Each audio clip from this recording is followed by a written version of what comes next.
Assalamualaikum warahmatullahi wabarakatuh. Bismillahirrahmanirrahim. Alhamdulillahi rabbil alamin. Assalatu wassalamu ala sayyidina wa maulana wa habibina wa syafi'ina Muhammad afdhul anbiya'i wa khatamil mursalin wa ala alihi wa sahabatihi wa man tabi'ahu bi ihsan min yaumina hadza ila yaumin nahdhati waddin. Al-mukarramun, para asatidz, para ulama, para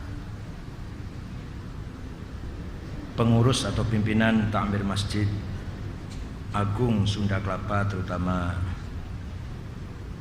Akhil Kabir yang terhormat Bapak Haji Saiful Hamid atollahu baqa'ah dzukhran wal ummah, Bapak Ibu sekalian, jamaah pengajian Selasa malam.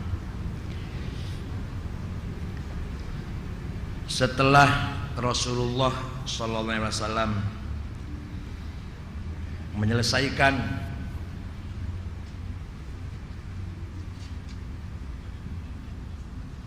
urusan dakwah seluruh Jazirah Arabia, orang Arab dari berbagai suku sudah masuk Islam semua.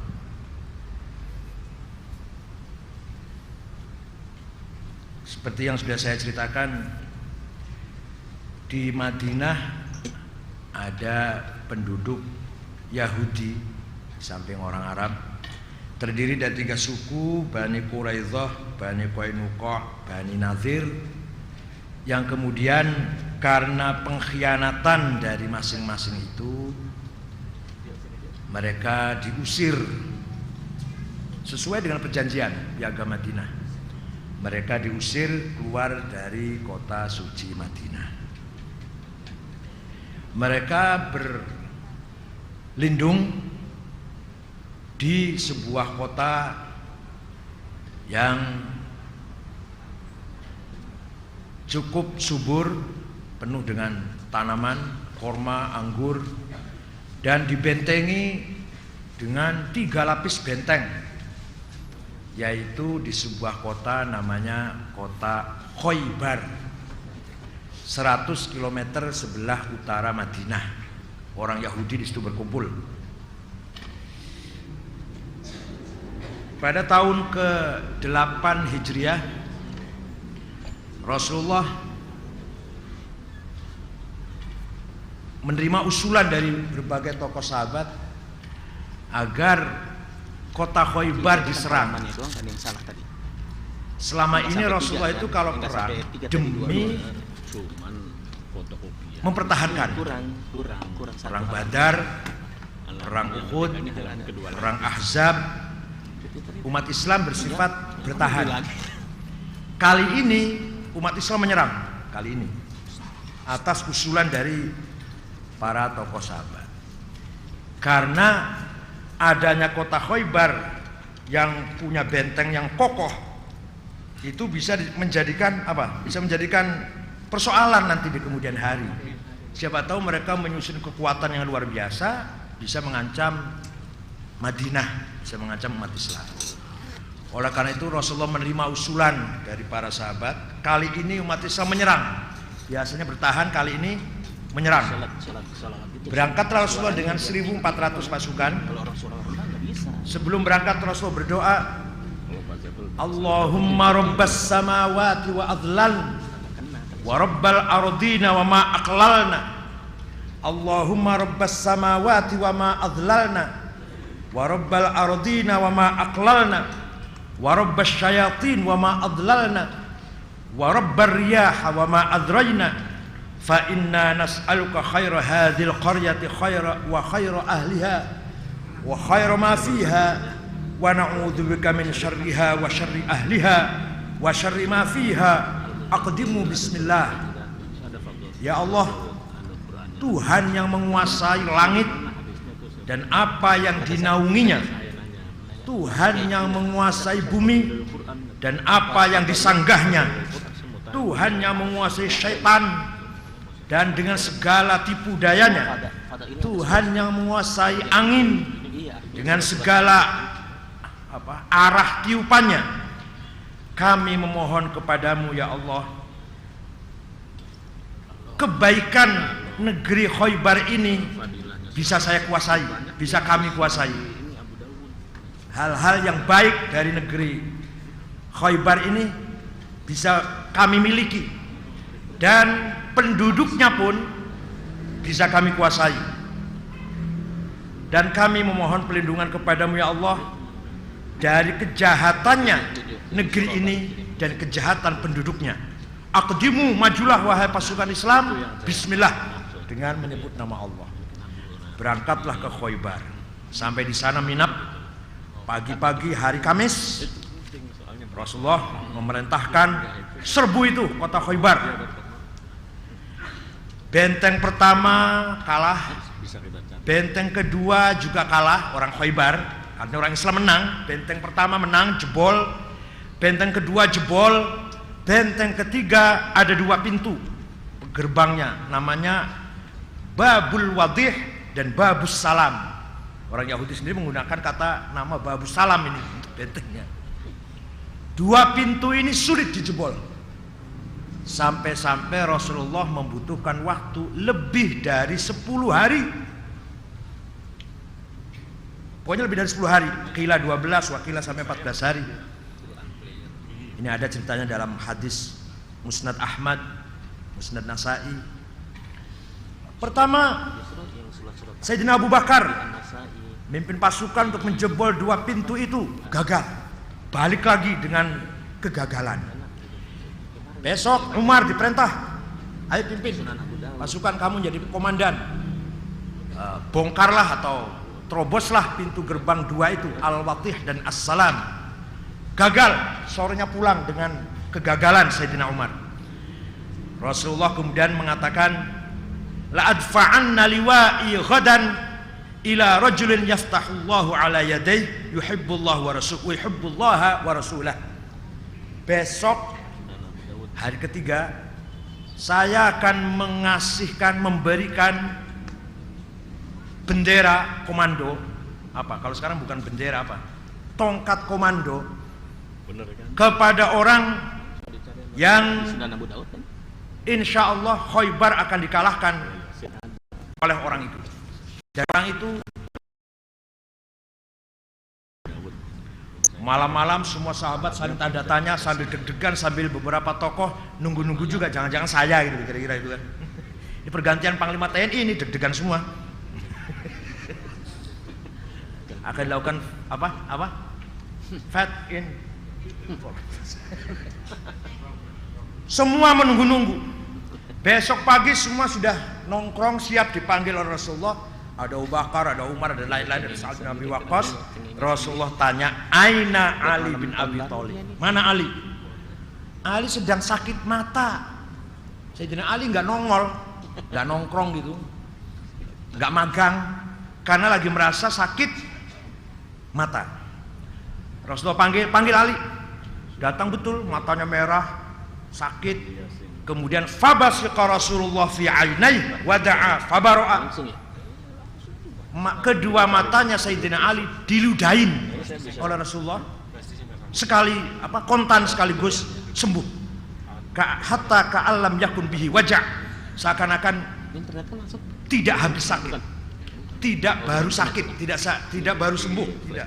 Kayaknya sudah lama nggak sakit mata gitu, tidak kelihatan habis sakit mata. Barulah tongkat oleh Rasulullah diberikan kepada Sayyidina Ali. Ali dengan senang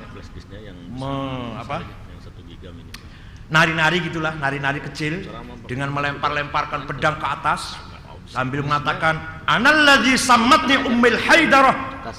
Sayalah orang yang dikasih nama oleh ibu Haidar. Haidar itu maknanya harimau. Saya orangnya. Walhasil Sayyidina Ali memimpin perang, menjebol pintu Khaybar, pintu terakhir, benteng terakhir, yaitu Al-Watih dan As-Salam. Orang Yahudi mati semua kecuali yang menyerah dan masuk Islam, berdamai, dibiarkan. Tapi yang melawan semuanya mati, orang Yahudi yang di tanah Khaybar itu. Itu barangkali orang Yahudi nggak lupa itu dengan orang Islam seperti itu. Tapi beda lagi kalau yang di Maroko ya. Kalau yang di Maroko orang Yahudi baik-baik dengan orang Islam. Kerajaan Maroko sampai sekarang sama orang Yahudi baik-baik. Kenapa? Karena dulu ketika setiap Maroko terancam oleh Eropa, terutama Spanyol, Portugis, Yahudi selalu belain pemerintah Maroko. Selalu memberikan informasi minimal memberi masukan, memberi informasi tentang kelemahan-kelemahan pasukan Spanyol, Portugis sampai Prancis. Oleh karena itu Yahudi sampai sekarang masih banyak di Maroko, di kota Sabtah. Saya pernah ke sana. Dan orangnya baik-baik. Artinya begini, Yahudi itu ada dua macam. Ada Yahudi, ada Zionis. Kalau Zionis partai politik yang aktivitasnya, gerakannya, targetnya politik. Kalau Yahudi agama. Zion, dari gunung Zion di Libanon. Nama itu diambil dari sebuah nama gunung, Zion, atau bahasa Arabnya Sohyun. Itu organisasi di bawah tanah yang dinama Sohyuniyah atau Zionis, yang menghalalkan segala cara ya, kalau tujuannya baik maka cara apapun baik. Al-ghayah tubarrirul wasilah. Tujuan itu bisa menghalalkan segala cara. Kalau tujuannya baik maka dengan cara yang jelek pun boleh. Itu prinsip mereka.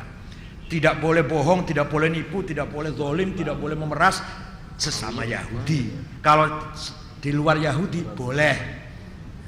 Gak boleh haram zina, haram mencuri, haram membunuh, haram menipu, bohong sesama Yahudi. Tapi dengan orang lain Yahudi, karena selain bangsa Yahudi dianggapnya umamiyin atau ummiyin. Dalam Al-Quran juga ada kan, wa qul lil ladzina utul kitaba wal ummiyin aslamtum fa in aslamu faqad ihtadaw. Artinya orang Yahudi mengatakan selain orang Yahudi itu budak yang tidak layak dihargai sebagai manusia. Di situ ada diskriminasi. Maka mereka mengatakan al-ghayah tubarrir wasilah, tujuan itu membolehkan segala cara apapun. Asal tujuannya baik maka cara jelek pun boleh. Nah di kita orang Islam di Indonesia kalau ada yang seperti itu ya mirip Yahudi. Kalau kita terutama terutama dari NU, idza kanal amru ma'rufan falyakun bima'rufin.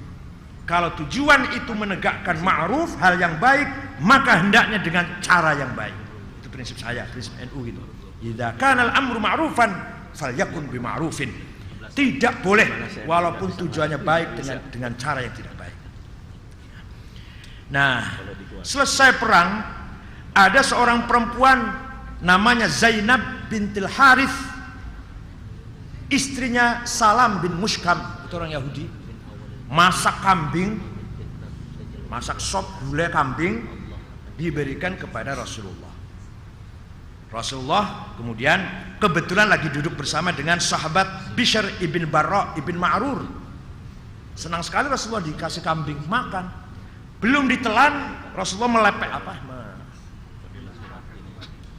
mengeluarkan kembali dengan mengatakan, inna hadzal azm la yukhbiruni annahu masmum. Daging yang saya makan tadi ngomong sama saya, daging laporan, saya ini ada racunnya. Dagingnya ngomong kayak gitu, saya ini ada racunnya. Maka Rasulullah tidak sampai makan tapi dilepehkan. Lah sahabat Bishr bin Barra makan, mati sahabat Bishr bin Barra. Tangkap orang itu, siapa tadi? Zainab bintil Harith, istrinya Salam ibn Mushkam, ditangkap. Kenapa kamu berbuat begitu? Alasannya, saya menguji, ngetes. Kalau benar-benar Anda itu Nabi, akan tahu bahwa ini daging diracun. Tapi kalau Anda sampai makan, berarti Anda bukan Nabi. Oh, bisa aja kan alasannya itu, ngetes katanya. Coba benar Nabi apa enggak. Nah, maka dalam riwayat ada perbedaan. Setelah itu apakah Zainab dikisos karena telah membunuh Bishr ibn Barra atau tidak?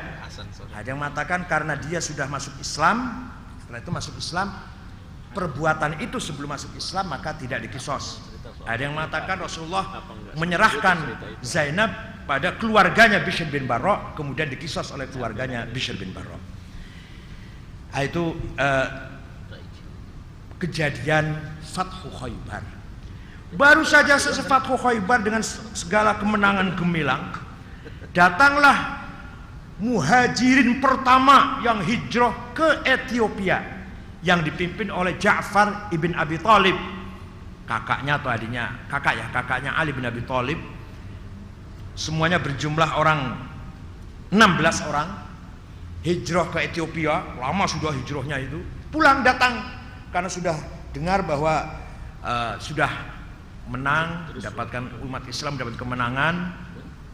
Semua Jazirah Arabia sudah dikuasai. Maka Ja'far bin Abi Thalib bersama teman-temannya 16 orang yang tadinya selama ini hijrah ke Ethiopia, ke Najasyi, Raja Najasyi melindunginya, pulang. Rasulullah berada di Khaybar, Ja'far pun menuju Khaybar, sampai Rasulullah mengatakan, ma adri bi ayyihima asar bi fathi Khaybar am bi qudumi Ja'far. Saya ini mendapatkan kebahagiaan dua. Satu, memenangkan kota Khaybar. Dua, kedatangan Ja'far. Jadi dapat dua kemenangan, dua kebahagiaan Rasulullah di situ.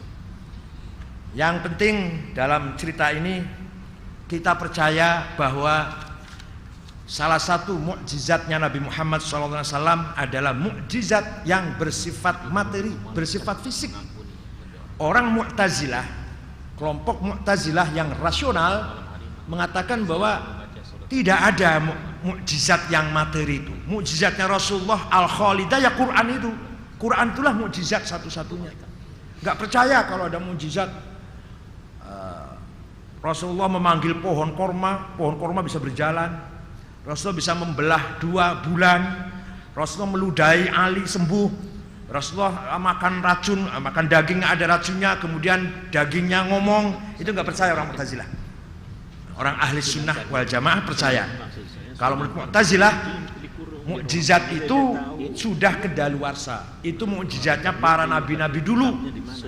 Al-Masih bisa menyembuhkan orang buta, bisa menghidupkan orang mati, bisa menyembuhkan orang gila, bisa menyembuhkan orang lumpuh. Itu Isa Al-Masih. Musa tongkatnya bisa jadi ular, bisa memukul laut merah belah 2 dengan tongkatnya. Itu mukjizat materi yang bersifat fisik dulu. Kalau sekarang sudah zamannya sudah berubah, maju, maka mukjizat yang paling satu-satunya mukjizat Rasulullah adalah Al-Quran dengan isinya, yaitu Al-Quran, kitab suci yang isinya beberapa motivasi, sentilan-sentilan, isyarat-isyarat terhadap kemajuan teknologi yang sangat luar biasa. Sentilannya ada, secara rinci sih nggak ada di Quran, tapi bahwa kita membaca Al-Quran kemudian membuka mata kita, membuka pikiran kita untuk menyelidiki alam, untuk mengeksplorasi kekayaan alam, itu ada semua. Untuk merenungkan, memikirkan, memahami kehidupan alam semesta ini dengan segala keunikannya, astronomi, geografi, geologi dan sebenarnya geologi dan kemanusiaan sampai psikologi itu ada di Quran. Tapi mukjizat Rasulullah tidak bersifat fisik. Nah ini kalau melihat tarikh Fathu Khaybar saja, ini sudah ada cerita dua mukjizat yang bersifat fisik kan. Satu, meludahi matanya Sayyidina Ali bisa sembuh sekaligus, kontan. Kedua, daging yang dimakan oleh Rasulullah ngomong, daging itu bicara, saya ada racunnya. Nah, beberapa bukti fakta sejarah bahwa Rasulullah itu punya mukjizat yang luar biasa banyak, Bu. Percaya boleh, enggak apa-apa. Biasanya yang intelek nggak percaya, yang intelek gitu. Apalagi SAG, sarjana alam gaib, biasanya nggak percaya biasanya itu. Yang sok modern, sok intelek. Malah ada yang tidak percaya ada jin. Saya nggak percaya ada jin, nggak boleh. Orang Islam harus percaya ada jin. Di Quran ada surat jin. Dan Rasulullah dakwah kepada jin. Kiai Lirboyo namanya Kiai Abdul Manas, Kiai Abdul Karim, itu kalau hari Selasa libur ngajinya, katanya mengajar jin. Lah sampai sekarang cucunya kalau Selasa libur, padahal nggak ngajar jin, padahal ikut liburnya. Suatu ketika ada satu suku namanya suku Mudor. Pimpinannya namanya Labid ibn Rabi'ah.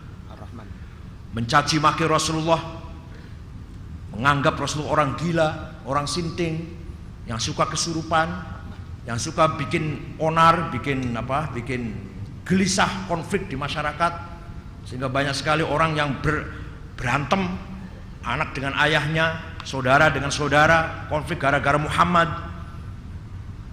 telah menjauhi hidayah, telah merusak tatanan masyarakat, kira-kira gitulah tuduhannya itu. Maka Rasulullah mendapat laporan itu, berdoa kepada Allah, Allahumma ja'al sinihim kasini Yusuf, ya Allah jadikanlah tahun-tahunnya suku Mudhar Ibn Qais seperti engkau jadikan tahunnya Yusuf. Apa tahunnya Yusuf, ingat gak? 7 tahun peceklik, gak ada hujan, gak ada makanan. Setelah itu 7 tahunnya kan panen subur, panennya jadi. Itu tahunnya Nabi Yusuf. Artinya Rasulullah melaknati suku Mudhar agar 7 tahun tertimpa seperti 7 tahun yang menimpa Mesir ketika Nabi Yusuf mimpi itu. Betul, 7 tahun suku Mudhar tidak ada air setetes pun, tidak ada gandum yang tumbuh, tidak ada pertanian. 7 tahun sampai kurus-kurus, buruk gizi, kurang makan, malah bukan hanya buruk ya. Itu di Papua itu sering terjadi kayak gitu. Hanya yang ketahuan baru kemarin. Sebenarnya setiap tahun juga ada yang kelaparan di Papua itu. Hanya di ekspos ke media massa baru yang tahun kemarin itu. Di mana-mana terjadi. Saya heran Indonesia ini, negara yang subur makmur tapi masih ada orang tidak makan. Gak usah Papua lah, Jawa Barat, Ciamis, pojok sana aja masih banyak orang yang makannya nasi aking ya. Nasi aking ngerti ya? Nasi yang dikeringkan itu, atau daun atau pohon pepaya, pohon pisang, daun pepaya dimakan. Setelah 7 tahun nggak ada makanan, terjadi al-quhut, paceklik yang sangat menakutkan. Datang itu Mudhar, satu suku itu datang, yang laki-laki terutama, pemimpin-pemimpinnya, tokoh-tokohnya dipimpin oleh Labid ibn Rabi'ah, menghadap Rasulullah di Madinah. Ya Muhammad, atainaka ya khairal bariyati kulliha litarhamana mimma laqina minal azli. Atainaka nashku hittatan jalla amruha li sab'i sinina waqifina ala mahli. Atainaka wal adhra'u tudmi lisatuha wa qad dhahalat ummus sabiyyi 'anit tifli wa alqa bi kaffayhi syuja'u istikanatan minal ju'i sumtan ma yumirru wa ma yuhli. Wala syai'a mimma ya'kulun nasu indana siwal hanzolil ami wal ilhizil fasli fa anta lidunyana wa anta lidinina tu'ammalu lid dunya walil akhiril fasli lana minka fi yaumil hisabi syafa'atun tuzahzihu anna wasyafa'atu fil ahli. Atainaka ya khairal bariyati kulliha litarhamana mimma laqina minal azli. Kami datang kepadamu wahai orang yang paling baik di atas bumi ini. Apa tujuannya? Litarhamana, hendaklah engkau belas kasihan kepada kami. Mimma laqina minal azli, karena kami telah tertimpa paceklik. Atainaka nasku hittatan jalla amruha li sab'i sinin waqifina ala mahli. Kami datang menghadap engkau Muhammad. Kami mengadu, kami tidak mendapatkan gandum 1 biji pun. Jadi hittah itu 1 biji gandum. Tidak menemukan 1 biji gandum pun selama 7 tahun. Kami tertimpa krisis pangan yang luar biasa. Hittah 1 biji gandum pun kami tidak mendapatkannya. Atainaka wal azra'u yutudmi lisatuha. Kami datang kepadamu Muhammad. Kami tinggalkan gadis-gadis di desa kami, bibirnya pecah-pecah, ya kurang minum. Wa qad zahalat ummus sabiyyi 'anit tifli, sedangkan ibu-ibu yang sedang menyusui ditinggalkan bayi-bayi yang sedang disusui karena enggak keluar air susunya, kurang minum, kurang makan. Wa alqa bi kaffayhi syuja'u istikanatan minal ju'i sumtan. Orang-orang yang gagah, yang pemberani tadinya sekarang lemah lunglai. Kenapa? Minal ju'i, lapar, sumtan, diam, ma yumirru wa ma yuhli, tidak ada yang bisa dimakan, baik itu yang pahit maupun yang manis. wala syai'a mimma ya'kulun nasu indana. Masyarakat di kami, di negeri kami tidak ada makanan siwal handol al-amiyyi wal alhizil fasli, kecuali ada rumput handolah, rumput handol itu tumbuh-tumbuhan yang ada durinya itu, kecuali tumbuh-tumbuhan handolah yang berduri, yang kalau dimakan malah bahaya, malah bisa bikin jadi penyakit. Wal alhizil fasli, makanan yang bisa mengandung penyakit. Fa anta lidunyana wa anta lidinina, engkaulah harapan kami baik tentang agama maupun tentang dunia. Walil akhir fasli, dan baik itu di dunia maupun di akhirat. Lana minka fi yaumil hisabi syafa'atun, dan kami mengharap nanti di yaumil hisab, yaumil qiyamah, syafaatmu Muhammad. Dan syafaat itu pasti akan diberikan kepada yang ahlinya, kepada yang berhak. Rasulullah mendengar syair dari Labid ibn Rabi'ah sampai menangis, sampai menitis air mata. Kemudian Rasulullah berdoa, Allahumma stihim ghaitham mughitha wa arsilis sama'a alaihim ma'an midroro. Ya Allah, berilah mereka hujan, turunkan air kepada mereka, langsung hujan. Langsung hujan, mendengar di sana sudah hujan katanya. Tak pakai SMS atau pakai telepon pokoknya. Langsung tahu Rasulullah bahwa di sana sudah hujan. Begitu berdoa itu. Nah, maka di masyarakat Cirebon atau masyarakat pesantren, kalau hujan terlambat ada doanya, ada puji-pujiannya. Ibu apa nggak, Bu? Tapi sekarang banyak hujan, kalau dibaca nanti hujan nanti. Dibaca nggak? Nanti kalau dibaca hujan nanti pulang ini. Allahumma asqina ghaitham mughitha wa la taj'alna minal qanitin. Ilahi ya karim anzil alaina ma'an minas sama' mataram midrara. Allahumma ja'alha suqya rahmatin wa la taj'alha suqya azabin wala mahqin wala bala'i wala hadmin wala gharaq. Itu kalau baca itu pulang hujan nanti. Allahumma asqina ghaitham mughitha, ya Allah siramilah kami dengan hujan yang deras. Wa anzil alaina minas sama' ma'an midrara, dan turunkanlah dari langit air yang bercurah, air yang besar. Wala taj'alna minal qanitin, janganlah engkau jadikan kami hamba-hambamu yang putus asa, yang putus harapan. Bahkan jadikanlah hujan yang turun nanti hujan rahmat. Jangan engkau jadikan hujan azab, hujan bala, hujan yang menghancurkan dan yang membuat rumah-rumah kerem.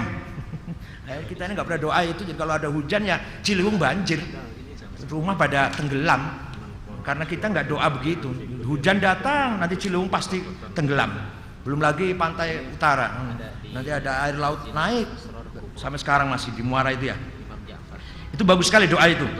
Nanti ditulis lagi, bagus dibacakan itu. Nanti dibacanya kalau lagi telat hujan. Kalau sekarang jangan, nanti hujan terus nanti. Nah, itu salah satu bukti bahwa Rasulullah SAW mempunyai mukjizat yang bersifat fisik, materi, bukan hanya Al-Quran. Labid bin Rabi'ah ini setelah masuk Islam, dengan mengajak semua keluarga sukunya semua masuk Islam, beliau itu adalah penyair, dan dia punya syair yang sangat luar biasa. Dalam syair yang bersifat isinya kandungannya akidah. Ala kullu syai'in ma khalallaha batilu wa kullu na'imin la mahala tazailu wa kullu mri'in yawman sayu'lamu sa'yuhu idza kushifat 'indal ilahil mahasilu wa kullu unasin sawfa tadkhulu bainahum duwaihiyatun tasfarru minhul anamilu. Ala kullu syai'in ma khalallaha batilu. Ketahuilah bahwa selain Allah apa saja, segala sesuatu selain Allah pasti batal, pasti tidak kekal, pasti bukan hak. Selain Allah tuh nggak ada yang hak, palsu semua.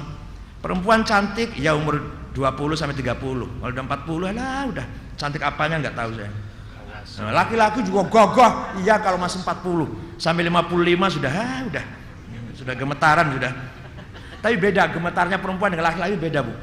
Kalau perempuan gemetarannya tuh dari kanan kiri gini, nggak mau gitu. Kalau laki-laki ke depan mau masih. Bedanya gitu bedanya. Wa kullu na'imin la mahala tazailu. Setiap kenikmatan itu pasti akan hilang. Pasti akan berakhir kenikmatan ini. Nikmat sehat, nikmat rumah bagus, nikmat mobil bagus, nikmat jabatan, nikmat kekuasaan pasti akan berakhir. Ini harus direnungkan betul. Jadi kalau mau bertobat, kalau mau beramal soleh, kalau mau berbuat baik sekarang, lagi nikmat, lagi sehat, lagi menang, lagi kuasa, lagi untung, lagi mujur. Nah itu sekarang kalau mau bertobat. Jangan nanti bertobatnya sudah di harapan kita impulsnya 4, oksigennya 2. Yauma la yanfa'ul ladzina kafaru imanuhum walahum yunzarun. Di saat-saat itu tidak ada gunanya bertaubat, tidak ada artinya penyesalan.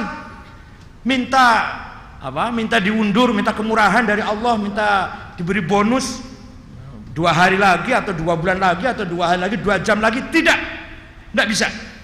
Yauma la yanfa'ul ladzina kafaru imanuhum walahum yunzarun. Tidak diberi kesempatan, yunzarun, tidak diberi bonus lagi kesempatan untuk bertaubat. Oleh karena itu kalau mau bertaubat, kalau memperbaiki diri, meningkatkan kualitas kita, hak-hak dengan teman, dengan tetangga segera dikembalikan, selesaikan. Utang piutang, kezaliman, nyerobot tanah tetangga misalkan segera sekarang lagi waras, lagi sehat, lagi gagah, lagi berkuasa, lagi untung, lagi mujur. Jangan nanti kalau sudah di harapan kita baru merasa banyak zalim, banyak merampas hak orang lain, banyak sering menyakiti tetangga, mau bertobat percuma. Kalau sudah yuhargir, kalau sudah napas itu di tenggorokan yuhargir, sudah tertutup pintu taubat. Oleh karena itu hendaklah kita sekarang meresapi nikmat itu akan berakhir. Kalau nyanyian Nyong Merama apa? Pesta berakhir ya Nyong Merama itu. Ya nggak apa-apa, nyanyian jadi dalil juga nggak apa-apa. Ada yang orang seneng nyanyian kok daripada Quran. Ada orang kalau dibacakan Quran tuh azab, pahala, nggak tersentuh. Tapi kalau dengan nyanyian bisa luluh. Ada itu orang kayak gitu. Dengan nyanyian, ratapan si miskin, kejamnya ibu tiri, baru itu tersentuh. Tapi kalau Quran isinya menceritakan surga neraka, enggak, tetap aja bakhil. Tetap aja pelit. Tapi kalau sudah dengan nyanyian yang ratapan si miskin, agak luntur dikit. Itu secara psikologis memang bisa begitu. Wa kullu mri'in yauman sayu'lamu sa'yuhu idza kushifat 'indal ilahil mahasilu. Setiap orang enggak pandang bulu, kiai, doktor atau jenderal, tukang beca atau tukang ojek, si kaya atau tukang pemulung sampah, yang pinter atau yang bodoh, nanti pasti sayu'lamu sa'yuhu, perilakunya, amalnya akan diketahui dan akan disiarkan, dibuka. Idza kushifat 'indal ilahil mahasilu, di depan Allah nanti di akhirat akan dibeberkan dan orang semua melihat itu. Semua orang melihat, ternyata orang Jawa Timur tibae. Oh ternyata yang suka ceramah di Sunda Kelapa itu gitu tak kelakuannya. Padahal seumpama lu ini. Oh ternyata imam masjid kita itu tuh gitu dah. Idza kusyuf. Ya kalau imamnya segitu apalagi makmumnya apalagi. Kalau yang ceramah aja gitu apalagi yang diceramain. Idza kusyifat 'indal ilahi, nanti akan dibuka, dibeberkan semua perilaku kita. Dan kita waktu itu sendirian. Saya punya murid di Cirebon santri 1200. Saya punya mahasiswa bimbingan saya di UIN, di Malang, di Jakarta, di Surabaya, berapa ratus lah. La yanfa'un, tidak bisa bermanfaati kita. Walaqad ji'tumuna furada kama khalaqnakum awwala marrah. Setiap orang akan datang kepadaku, kata Allah, satu-satu, sendiri-sendiri, furoda, elon, sorangan, dewean. Kama khalaqnakum awwala marrah, seperti saya menciptakan kamu sendirian. Waktu lahir 2 apa 4 apa sendiri? Nah, sendiri. Nanti kalau mati pun sendiri, Bu. Biasanya di sini kalau pangkat jenderal anak buahnya berarti berapa? Kalau jenderal berapa? 4.000 sekian. Kalau kolonel 1.200. Kalau letnan 100 berapa? Itulah SSK itu, satu SSK berapa sih? Nah, itu bisa itu Pak segitu. Tapi kalau sudah mati sendirian, pasukan anak buah tidak memanfaati, tidak menolong, tidak membantu. Saya santrinya 1.200 di Cirebon, tidak ada artinya. Advokat, pengacara dikumpulkan, nggak bisa. Pengacara apa di akhirat? Pengacara aja bingung sendiri sana nanti. Teman, saudara, famili, anak buah, pendukung, konstituen dikumpulkan, percuma. Wong mereka aja lagi bingung sendiri-sendiri kok. Yaumal ahwal, hari di mana orang menanggung beban atau apa berat sekali. Siti Aisyah malah pernah mendengar Rasulullah menceritakan bahwa nanti di mahsyar itu orang telanjang. Aisyah, loh nanti saya telanjang? Iya. Gimana nanti saya malu dilihat orang? Jangan khawatir, semua juga telanjang, semua lagi pada malu semua, mikirin diri sendiri semua. Jadi jangan khawatir, kamu akan dilihat orang. Yang lihat siapa? Semua orang juga lagi lagi dalam keadaan sangat-sangat takut dan sangat-sangat berat menghadapi hisab, menghadapi dibuka semua perilaku kita di sini. Wa kullu unasin saufa tadkhulu bainahum duwaihiyatun tasfarru minhal anamilu. Setiap orang akan memasuki saat-saat yang sangat mengerikan, yang bisa membuat jari-jari ini jadi kuning. Apa yo? Ketika sakaratul maut. Ya, sakaratul maut semua kita akan masuk akan mengalami saat-saat itu. Ketika gimana? Dua kaki, 2 betis ini mancal-mancal. Apa mancal-mancal gitu? Apa mancal-mancal itu? Ketika kita sudah menghadapi kenyataan, ketika kita dipanggil oleh Allah, siapapun tidak ada bedanya. Kalau sudah dipanggil oleh Allah, tidak ada bedanya. Yang pinter dan yang bodoh, yang kaya dan yang miskin, yang pangkat yang tidak, yang rakyat kecil, nggak ada bedanya. Kalau udah di harapan kita itu. Kalla idza balagatit taraqiya wa qila man raq wa dhanna annahu al-firaq wal taffatis saqu bis-saq ila rabbika yauma idzinil masaq. Terjemahnya begini. Dan dikatakan kepadanya dan dia yakin bahwa sesungguhnya itulah waktu perpisahan. Itu ya. Mana terusnya ini? Dan bertautlah betis kiri dan betis kanan, dan kepada Tuhanmu lah pada hari itu kamu dihalau. Ini terjemahnya nggak enak sekali nih. Kalau terjemahkan saya lebih enak daripada depan gitu. Kalau saya terjemahkan lebih enak. Terjemah yang enak ya. Kalla idza balagatit taraqiya wa qila man raq wa dhanna annahu al-firaq. Ketahuilah, di saat ini kamu akan berpisah. Inilah hari perpisahan. Tidak usah kamu tanya siapa yang bisa menyembuhkan. Wal tafatis saqu bisak, ketika 2 kaki bertemu dengan kejang. Artinya ketika melepaskan nyawa kan kaki itu kan sampai apa? Mancal-mancal gitu. Sampai tegang 2 betis itu. Ila rabbika yauma idzinil masak. Itulah saatnya kita kembali kepada Allah, kepada Tuhanmu. Tidak pandang bulu siapapun. Ketika mengalami sakaratul maut, pasti wal taffatis saqu bis-saq. Kebingungan yang ada, kebodohan yang ada, kecuali bagi orang yang selalu ibadah, selalu beramal soleh, dan selalu zikir kepada Allah. Jadi jangan khawatir Bu, kalau cerita mati tidak enak. Kalau yang tukang zikir, ingat zikir nanti. Tapi kalau yang ingatnya cuma apa? Duit atau jabatannya, nanti yang disebutnya duit.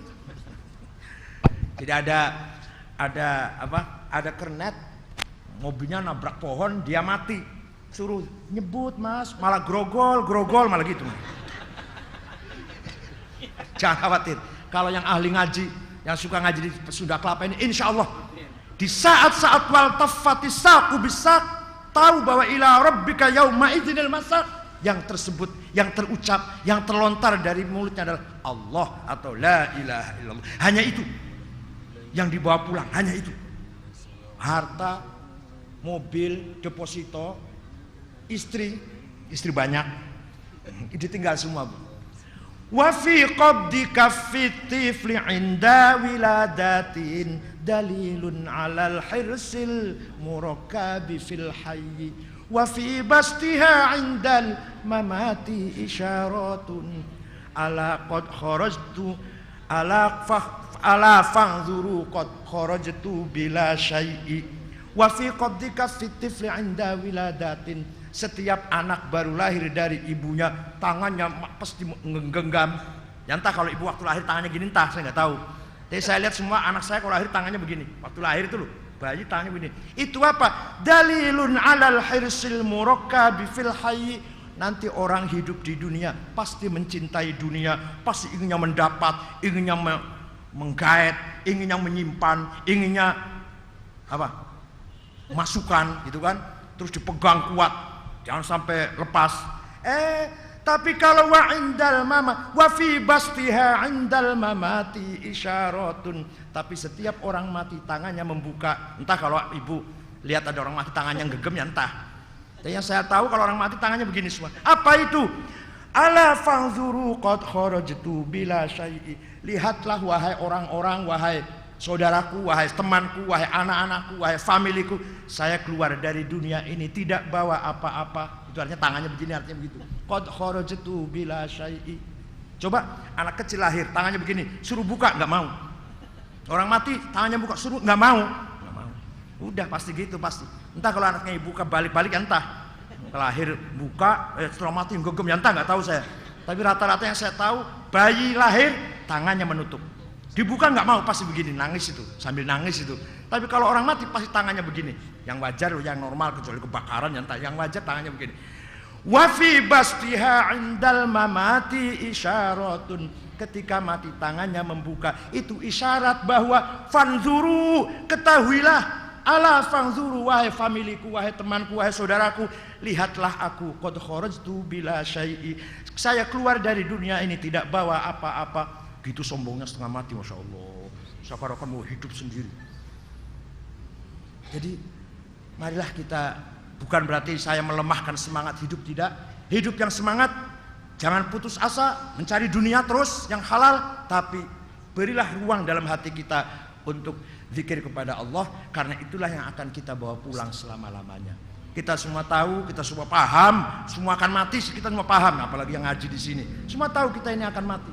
Nah kalau udah mati semua tahu, yang dibawa bukan harta, bukan deposito, bukan peternakan yang luas, bukan sawah yang ribuan hektar, bukan tanah di Jonggol, bukan tanah di BSD, bukan tanah yang di Cineremas, bukan. Yang dibawa pasti satu, yang pertama dibawa adalah kalimat tauhid, la ilaha illallah Muhammadur Rasulullah. Setelah itu baru ada pahala-pahala yang lain atau amal-amal yang lain. Yang pokok pertama, akhir kalimat ketika kita meninggalkan dunia adalah kalimat la ilaha illallah Muhammadur Rasulullah. Itulah barangkali yang perlu kita renungi, termasuk saya sendiri. Saya ini anaknya kiai, Bu. Ayah saya kiai. Zaman dulu kiai itu kalau ceramah nggak ada amplop, tuh nggak ada. Berkat dari daun kelapa itu nanti kalau datang itu dimakan anak-anaknya sambil alhamdulillah. Ayah saya kalau setiap dapat rezeki itu alhamdulillah. Rezekinya nggak besar-besar. Ada orang ngasih nangka, ada orang ngasih berkat. Nggak ada amplop, nggak ada, belum ada waktu itu. Belum ada amplop lah. Ngasih nasi dengan segala, ada gulenya, ada apanya. Alhamdulillah. Dilihat, barangnya dilihat. Si rezeki itu dilihat sambil alhamdulillah. Apalagi kalau panen, sawahnya 1 hektar, kalau panen 7 kintal, alhamdulillah. Sambil dilihat padinya itu. Nanti zakat sekian, yang ini untuk ini, alhamdulillah. Ayamnya lari-lari, alhamdulillah. Kambingnya ngembek, alhamdulillah. Kacang panjangnya kecipirnya panen, alhamdulillah. Rezeki yang dialhamdulillahi, yang disikapi dengan bersyukur, dikasihkan makan pada anaknya. Anaknya 5, ya melek semua lah, nggak buta huruf banget, enggak. Kakak saya Ketua Majelis Ulama Cirebon, adik saya tinggal di Jawa Tengah, menantunya Kiai Maimun Zubair yang Ketua EP3 itu adik saya. Adiknya lagi ya keluaran Al-Azhar Mesir, adik paling akhir yang gak buta huruf banget lah. Pertanyaannya, saya yang punya uang di deposito atau di tabungan BCA atau di tabungan Mandiri, pernahkah kita bersyukur? Kenapa kita jarang bersyukur? Karena uangnya nggak kelihatan. Uangnya di bank, jadi nggak pernah alhamdulillah ibu, nggak kelihatan. Coba kelihatan, alhamdulillah. Dulu orang tua kita kalau dapat rezeki, kemarin cuma punya uang 50, sekarang 100, alhamdulillah. Kalau saya tidak bu, kemarin 50 sekarang 100, kapan 150? Saya loh. Ibu gitu nggak? Sama. Sekarang sudah 150, kapan 200? Kalau ayah saya dulu nggak gitu, malah dia ngomong, iya ya kemarin saya tuh punya sekian, sekarang ditambah, alhamdulillah. Pernah nanam kacang hijau loh, nanam ya, panen, dijual, dapat uang, pergi ke Cirebon, ke kota, beli emas artinya nyimpan uang tuh beli emas gitu loh. Maksudnya bukan lari ke BCA ditabungkan, tidak. Ya, waktu itu juga bank tuh masih jauh lah. Beli emas, hilang di becak emasnya. Dari toko emas ke terminal, tertinggal di becak, hilang. Itu pulang ke rumah seperti tidak pernah terjadi apa-apa. Malah ibu yang tanya, katanya beli emas, mana emasnya? Hilang. Hilang gimana? Ya tak tertinggal di becak. Gimana ceritanya tadi? Ya enggak apa-apa, udah hilang. Pernah juga nanam cabai rawit. Pas ayah saya mau panen, mau ngambilin, bawa santri juga, sedang ada tetangga mencuri cabai itu. Tetangga tahu kenal. Itu ayah cepet-cepet kembali ke rumah, jangan sampai orang yang mencuri itu tahu kalau ketahuan. Tapi nanti lain hari baru ditegur. Yang ketiga itu kasihan kalau ketahuan, kan biarin, nikmati saja mencuri. Paling mencuri satu kantong lah, paling nggak akan semuanya gitu. Jadi begitulah barangkali cerita-cerita orang tua dulu. Pantesan punya anaknya lumayan, melek-melek anaknya itu loh. Ya agak bener dikit lah, agak bener-bener. Kalau salah pun ngerasa salah. Tapi kalau kita ini kadang ngasih uang pada anak, entah uang dari mana, entah halal, entah haram, entah haral. Halal itu separuh haram, separuh halal, itu haral namanya. Haram sekali tidak, halal sekali pun enggak, haral. Separuh halal, separuh haram. Pokoknya kasihkan ke anak kita. Pantesan anaknya nguntap-nguntap. Apa nguntap-nguntap tuh? Kurang ajar. Dituturin sulit, dikasih tahu sulit, dinasihatin melawan. Kasih makan dari rezeki yang tidak jelas dan rezeki yang tidak pernah disyukurin. Tidak ada barokahnya bu, nggak berbarokah. Banyak sih banyak uangnya, tapi tanpa barokah. Ada uangnya sedikit tapi berkah. Kalau uang yang tidak berkah dimakan oleh anak, anaknya tidak menjadi anak yang penuh berkah. Anak yang kekurangan barokah. Percaya boleh enggak apa-apa, ini pendapat saya kok. Pendapat saya. Percaya boleh enggak, saya enggak percaya. Pokoknya anak saya kasih makan yang gizinya tinggi, nanti cerdas. Kalau cerdas sekolahnya lulus, kalau lulus nanti bisa jadi orang. Ya silahkan. Kalau gitu cara berpikirnya. Kalau kita dulu tidak. Saya kuliah di IAIN dengan Pak Slamet Effendi Yusuf itu, sekarang DPR itu makan selalu ikan teri, sambal teri terus makanya itu. Kalau beli tempe yang enak tuh baru makan enak itu. Setiap harinya ikan teri terus dengan sambal, dengan Mas Slamet Effendi Yusuf itu, dengan Ikhwan Syam sekarang Sekjen MUI itu di IAIN Jogja. Nah itulah pengalaman kenyataan perjalanan kita semua. Yang barokah adalah orang yang rezekinya halal dan rezeki itu disyukuri. Yang tidak barokah rezekinya banyak atau tidak halal, kurang halal, tapi tidak pernah disyukurin. Itu menjadikan anak-anaknya kita sulit diatur, sulit menjadi anak-anak yang soleh. Tapi saya yakin yang ada di sini terutama ibu-ibu semuanya rezekinya halalan, walaupun ghairu thayyib. Ada halalan thayyiban, ada halal ghairu thayyib. Apa itu yang ghairu thayyib itu? Ya rezeki yang kadang-kadang kurang dizakati, kurang disedekain, kurang punya, kurang diisi dengan kebaikan. Itu rezeki yang ghairu thayyib walaupun halal. Halal tapi nggak pernah sedekah, ya jadinya ghairu thayyib.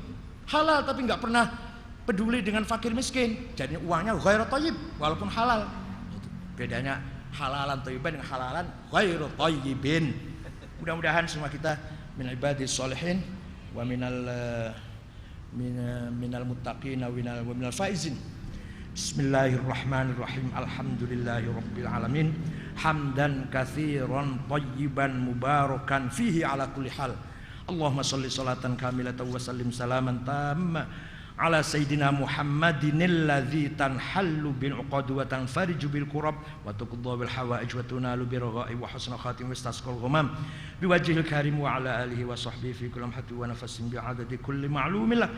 Ya Rahman, Ya Rahim, Ya Qawi, Ya Matin, Ya Fattah, Ya Alim, Ya Razzaq, Ya Karim, Ya Hayy, Ya Qayyum, Ya Ghiyathal Mustaghithin, aghithna wal muslimin. Allahumma inna nas'aluka bi annaka antallahu la ilaha illa antal ahadus samad alladzi lam yalid wa lam yulad wa lam yakul lahu kufuwan ahad badi'us samawati wal ard an tuwaffiqana wa auladana bil a'malis shalihah. Ya Allah, kami mohon kami diberi kekuatan dan anak-anak kami beramal soleh. Wa antaj'ala lana faraja wa makhraja fi umuri dunya wal akhirah. Berilah kami dan anak-anak kami, tunjukkanlah jalan keluar, jalan yang baik, makhraj wal faraj, jalan yang baik, jalan keluar yang baik dalam urusan dunia maupun urusan akhirat. Rabbi yassir wa la tu'assir, Rabbi atmim lana bil khair. Allahumma la sahla illa ma ja'altahu sahla wa anta idza syi'ta anta hazna sahla. Sahhil umurana wa qadhi hajatina wa balligh maqasidana wa maqasidal muslimin. Allahumma inna nas'aluka bi maq'idil 'izzi min 'arsyik wa bi muntahar rahmatin min kitabik wa bismikal a'la wa majdikal asna wa isyraqi nuri wajhikal ajallil ajla wa bi fadlikal karim wa judikal 'amim wa bi kalimatika tammati lati la yujawizuna barru wala fajir. Ya akramal akramin, ya hasibu ya jalil, antaghfira lana dzunubana wa tamhu 'anna khotoyana wa sayyi'atina wa antaj'ala lana min ibadikas sholihin. Rabbana atina fid dunya hasanah fil akhirati hasanah wa qina adzabannar. Wa sallallahu ala sayyidina Muhammadin nabil ummi wa ala alihi wasallam. Subhana rabbika rabbil izzati amma yasifun wa salamun alal mursalin walhamdulillahi rabbil alamin. Al-Fatihah.